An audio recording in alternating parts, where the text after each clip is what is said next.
Сәлеметсіздер ме балалар, қалайсыздар? Сіздермен бүгін қазақ тілі 5 сынып 82 сабақ.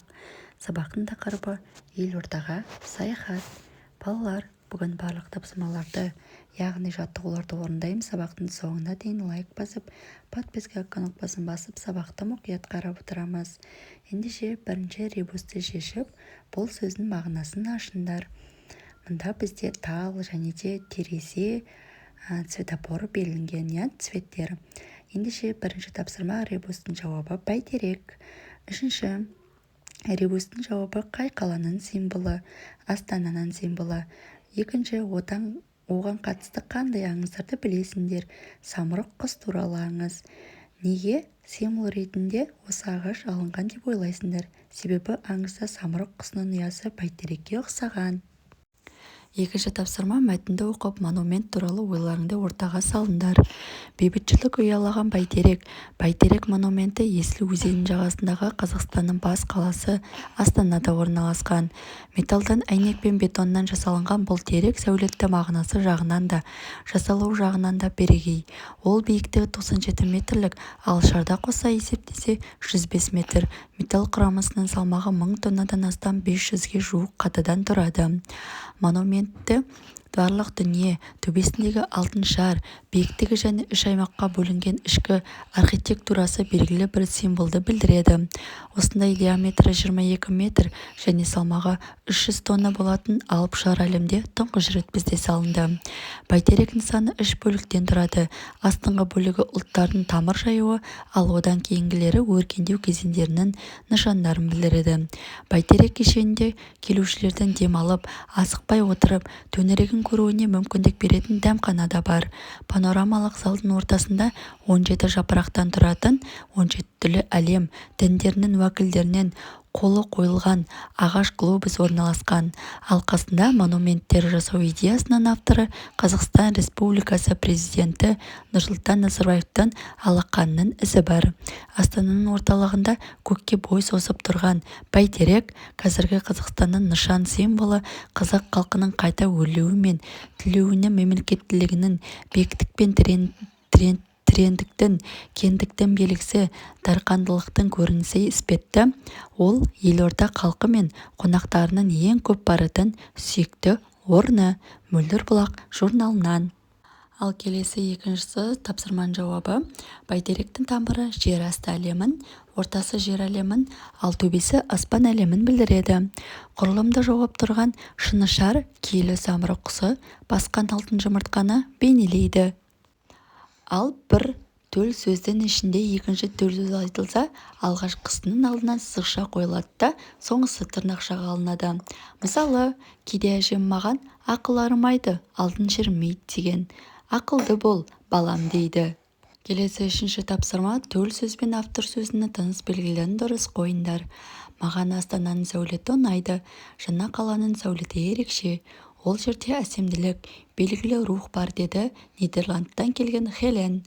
Гиперфотосурет жанрының негізін қалаушы Жан-Франсуа Розе Астана туралы Астана көшелерінде әр қадам басқан сайын осы жерде батыс және шығыс мәдениетінің тоғысып тұрғанын байқадым, деді.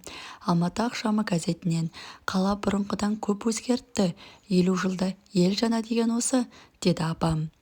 Маған Астананың сәулеті ұнайды, жаңа қаланың сәулеті ерекше.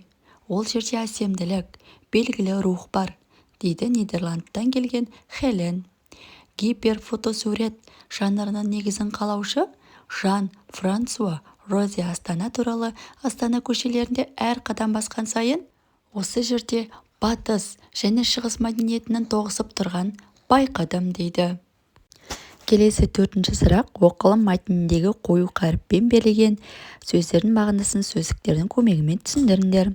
Дархандық, қол ашықтығы, жомарттық, іспетті, сол секілді ұқсас, сүйікті, ұнайтын зат, іс. Келесі төртінші тапсырма. Бас қала, бір мемлекеттің астанасы. Әйнек, бұл бір жағы күмістің жұқа қабатымен көмкерілген мөлдір шыныдан жасалынған зат. Бірегей, таңдаулы, тамыр жаю, көбею, өсу, өну. Келесі нышандары, белгілері. Әлем, ғаламшарларды, жұлдыздарды, галактикаларды, сондай-ақ материя мен энергияны қамтыған тұтас кеңістік пен уақыт және олардың түрлі құрамдарын білдіреді. Халық белгілі бір ұлт адамдары. Келесі 5-ші тапсырма Астананың көрікті жерлері атты бейнежазбамен танысып, иллюстрацияларды пайдалана отырып, Астанаға алғаш келген қонаққа қайда бару болатынын жөнінде жол көрсетіңдер. Астана тұрғындарының ең сүйікті ойын-сауық кезеңі қыс мезгілі. Сырғанақтар, тюбинг, конькиде сырғанау, хаскимен серуендеу, тағы да басқа жерді артылады. Мысалы, Грин-парк және Чистый пруд. Келесі 5-ші тапсырма мұнда нағыз қасқы ертегі дерсіз. Қар көлігімен серуендеуге, коньки тебуге және сырғанауға барлық жағдай жасалынған. Сонымен қатар, мұнда қысқы пейзажда хаски иттермен әдемі фотосуреттер түсіруге болады. Келесі 6-ші тапсырма берілген тірек сөздерді пайдаланып хабарландыру құрастырыңдар. Хан шатыр, естен кетпес кеш, сыйлықтар, жеңілдік, ойындар, тосын сый, қапы қалмаңыз, жұлдыздар, концерт. Хан шатырда естен кетпес кеш болғалы жатыр. Көп дүкендерде жеңілдіктер болады. Кеште концерттік бағдарлама өтеді және көптеген әлемдегі танымал жұлдыздар өнер көрсетеді.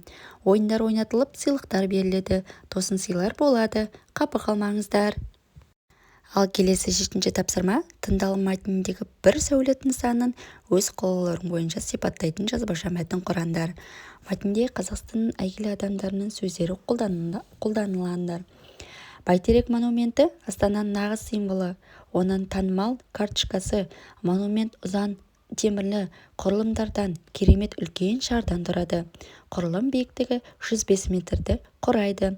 Балалар лайк басып, сабақта мұқият қарап, подписка кнопкасын басып отырамыз.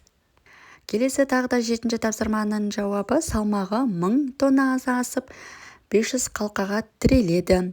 97 метрді құрайтын көрініс кешені заманауи қаланың көркем бейнесін ашады. 97 саны кездейсоқ емес. Ол Астананың Алматыдан Астанаға ауысқанын білдіреді. Ал балалар, осымен біздің сабағымыз аяқталды. Келесі сабақта кездескенше балалар, сау болыңыздар.